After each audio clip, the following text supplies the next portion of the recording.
평소 두통이 잦았던 20대 직장인 남성 A씨.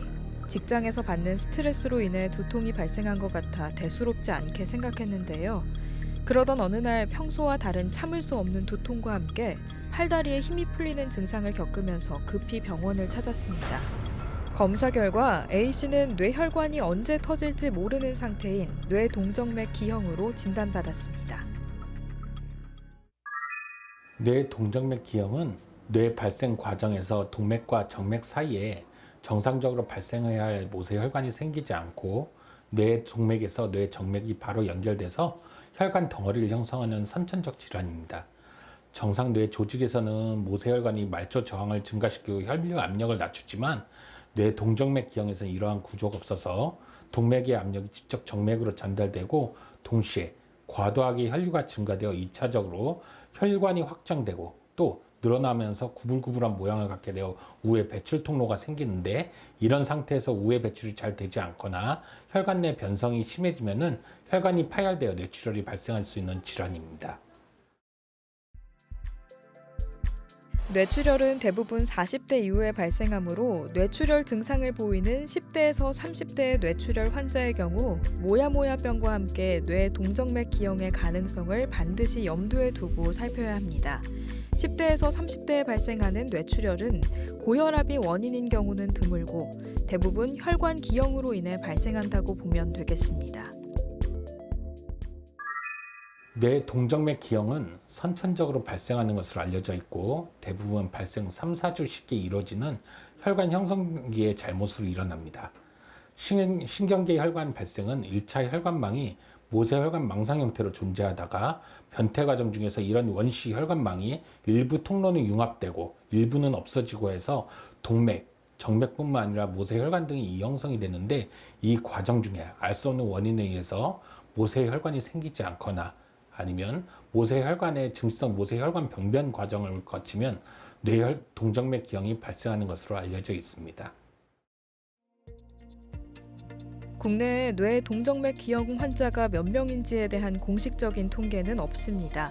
하지만 해외 조사에 따르면 인구의 약 0.01%에서 0.1%가 뇌동정맥 기형이므로 국내에는 약 5,000명에서 5만 명의 뇌동정맥 기형 환자가 있을 것으로 학계는 추정하는데요. 무증상 환자를 포함하면 0.61%, 약 30만 명에 이를 것이라는 분석도 있습니다. 뇌동정맥 기형은 약 반수의 환자에게 뇌출혈을 초래하고요. 또한 파열되지 않았다 하더라도 뇌 자극 증상에 의해서 발작 증상이 일어날 수 있습니다. 파열되지 않은 뇌동정맥 기형이 출혈을 일으킬 확률은 매년 2에서 3% 정도이며, 만약 1차 파열됐다라면 그 1년간의 출혈 확률은 6%가량으로 보고되고 있습니다. 매 출혈마다 10에서 15% 정도의 사망 확률과 20에서 30% 정도의 이완율을 가지고 있는 것으로 알려져 있습니다. 선천적인 뇌혈관 기형 구조가 점차 발달해 보통 20대 이후 주로 20대에서 40대 젊은 층에서 뇌동정맥 기형이 나타납니다. 뇌동정맥 기형 환자의 2%에서 4%가 뇌출혈이 발생하고, 뇌출혈이 발생한 환자의 50%에서 80%는 심각한 합병증을 겪게 되는데요. 특히 발병자의 10명 중 1명은 목숨을 잃을 수 있다는 연구 결과가 있는 만큼 특히 주의해야 합니다. 뇌동정맥 기형의 크기, 위치 등에 따라서 증상은 다양하게 나타나서 꼭 이것이 뇌동정맥 기형의 증상이라 말할 것은 없습니다. 하지만 뇌동정맥 기형은 크게 뇌출혈에 의한 증상, 둘째, 뇌 자극에 의한 간질 발작 증상, 그리고 여러 가지 원인에 의해 두통 및 뇌혈류 탈취 현상에 의한 신경학적 증상이 나타난 것으로 알려져 있습니다.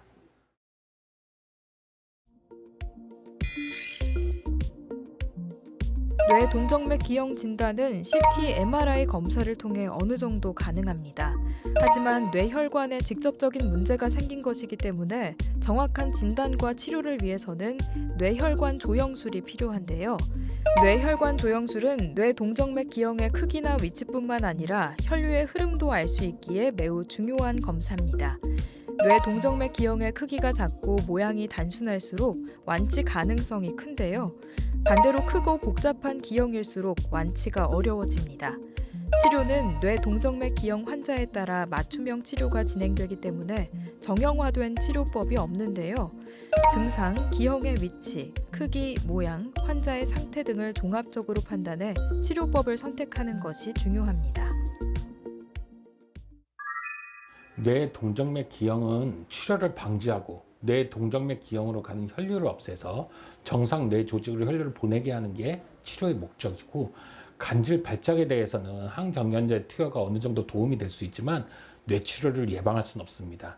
그래서 수술 방법으로는 크게 미세 수술적 제거, 그리고 혈관 내 색전술, 그리고 방사선 수리를 시행하게 되면 필요에 따라서 서로 보완하거나 아니면 동시에 시행할 수 있으면, 이거는 환자의 나이, 임상적 상태, 뇌 동정맥 기형의 크기, 위치, 또 유입동맥이 유출 정맥의 상태 등을 고려해서 치료법을 결정하게 됩니다.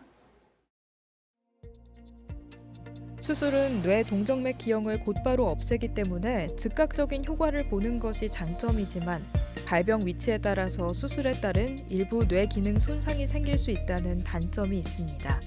방사선 치료의 경우 이상혈관을 서서히 줄여나가기 때문에 주변 혈관의 혈류 범람을 초래하지 않지만 병변을 바로 없애지 못한다는 단점이 있습니다. 뇌 동정맥 기형의 위치나 크기 등에 따라서 치료 후에 불가피하게 신경적 손상이 발생할 수 있습니다. 또 크기가 큰 동정맥 기형은 완전 제거가 어려울 수 있고, 기형 혈관의 갑작스러운 차단으로 인해서 정상 동맥압이 높아져서 발생되는 뇌부종 및 뇌출혈 등이 발생할 수 있습니다. 위치가 아주 깊은 심부형과 또 기능성 영역에 위치한 경우에는 수로 예견되는 신경학적 결손 때문에 완전 제거가 힘들 수도 있습니다. 안타깝지만 현재까지 뇌 동정맥 기형은 선천적으로 발생하는 뇌혈관 질환이기 때문에 예방할 방법은 없습니다. 다만 혈압 관리를 통해 고혈압으로 인한 뇌출혈 위험을 줄이고, 뇌졸중의 가족력이 있는 경우 조기에 뇌혈관 검사를 시행하는 것이 조기 발견에 도움이 될 수 있겠습니다. 뇌 동정맥 기형 같은 경우 고혈압이 뇌 동정맥 기형의 출혈 위험을 높인다는 보고가 있으므로, 치료받지 않은 뇌 동정맥 기형을 가지고 있는 경우 혈압을 매우 잘 관리해야 되고, 또한 뇌 자극 증상에 의해서 발작이 일어날 수 있기 때문에 필요에 따라서는 항경련제 복용이 필요할 수도 있습니다. 또한 이런 필요한 복용약을 끊지 않고 계속적으로 복용해야 될 필요가 있을 수도 있습니다. 여기서 잠깐, 잘못된 의학 상식을 바로잡아 건강도 지키고 상식도 키우는 Yes or No. 방사선 치료를 받으면 머리카락이 빠지나요? 예스입니다. 빠질 수 있습니다. 치료 시작 후 2-3주 후부터 치료 부위 두피가 붉어지거나 가려울 수 있고, 경우에 따라서는 피부 변색, 탈모 등이 올 수 있습니다. 치료 중에 빠진 머리카락은 대부분 1에서 3개월 이후부터 다시 회복되지만, 치료 범위 및 조사량에 따라서 일부에서는 영구적으로 탈모가 될 수 있습니다. 잘못된 의학 상식 깨치기 Yes or No 두 번째.